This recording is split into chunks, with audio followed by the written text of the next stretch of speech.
YouTube channel सुमन सागर पत्रिका देख रहे दर्शकों का अभिवादन। आज चैनल पर लेकर आए हैं R.D. अग्रवाल प्रेमी का आध्यात्मिक वीडियो। प्रेम अगर सच्चा हो तो भक्ति अपने आप आ जाती है। भगवान श्री कृष्ण ने गीता में कहा है कि हे अर्जुन, जैसा तुमने मेरा ये स्वरूप देखा है वैसा वेद पढ़ने से, तीर्थ व्रत और दान पुण्य आदि करने से नहीं देखा जा सकता। अनन्य भक्ति करने वाला पुरुष ही मेरे ऐसे स्वरूप का दर्शन कर सकता है। जब हमारे मन की चंचलता दूर होगी तभी तो अर्जुन की तरह भगवान के स्वरूप को देख सकेंगे। जिसका मन भगवान के नाम में अनन्य भाव से निरंतर लग जाता है, उन्हीं को भक्त कहते हैं। अनन्य भक्ति के बिना तत्वज्ञान प्राप्त नहीं हो सकता है।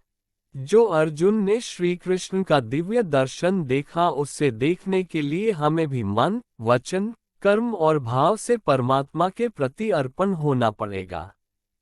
परमात्मा का चमत्कार मंत्रों से देखने में नहीं आता। जो सच्चे हृदय से परमात्मा की भक्ति में लग जाता है, उसे स्वयं ही उनका चमत्कार दिखने लगता है।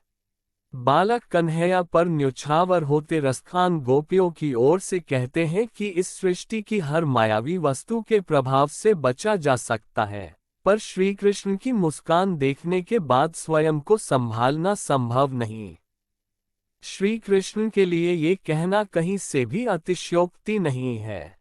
सच यही है कि उनके बाल रूप की कल्पना ही इतनी मनोहर है कि उसके प्रभाव से कोई बच नहीं सकता। विश्व की किसी भी संस्कृति का व्यक्ति, यदि वह बर्बर और क्रूर नहीं हो और श्री कृष्ण का चरित्र पढ़े या सुने, तो वह उनका भक्त हो ही जाएगा। साहित्य के सारे रसों के मेल है श्री कृष्ण। क्या नहीं है उनके चरित्र में करुणा, वात्सल्य, श्रृंगार, हास्य, वीर, रौद्र, भयावह। फिर कोई कवि कैसे उनकी जादू से बच सकता है? रसखान को उनका भक्त होना ही था। यदि कोई कवि कहे कि वह कृष्ण से प्रेम नहीं करता, तो मैं कहूँगा कि वह कवि नहीं है।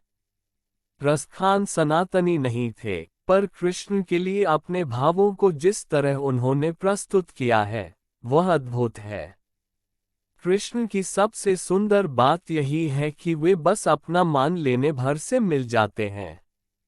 मुस्लिम रसखान ने बस एक बार उनके दरवाजे पर जाकर कहा कि आप मेरे हैं। वह दिन था और आज का दिन है। कृष्ण रसखान के थे, हैं और हमेशा रहेंगे। तभी रसखान जीवन भर अपनी कविताओं में, प्रार्थनाओं में केवल और केवल ब्रज में जन्म मिलने की प्रार्थना करते रहे। वे अगले जन्म में ब्रज में मानुष, पशु, पक्षी, यहाँ तक निर्जीव पत्थर होने की भी याचना करते रहे।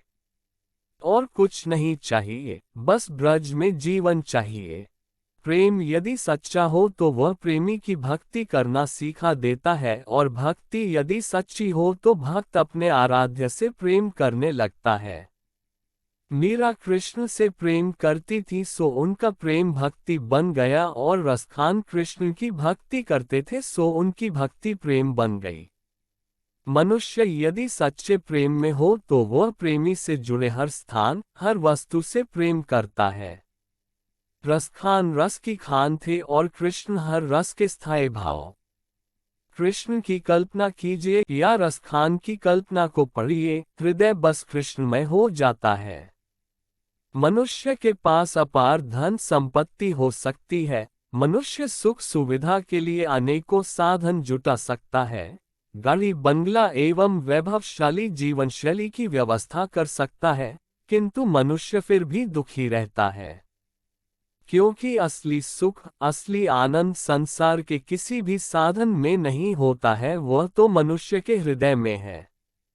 अपने हृदय में मौजूद शांति और आनंद तक पहुंचने के लिए मनुष्य को चाहिए आत्मज्ञान।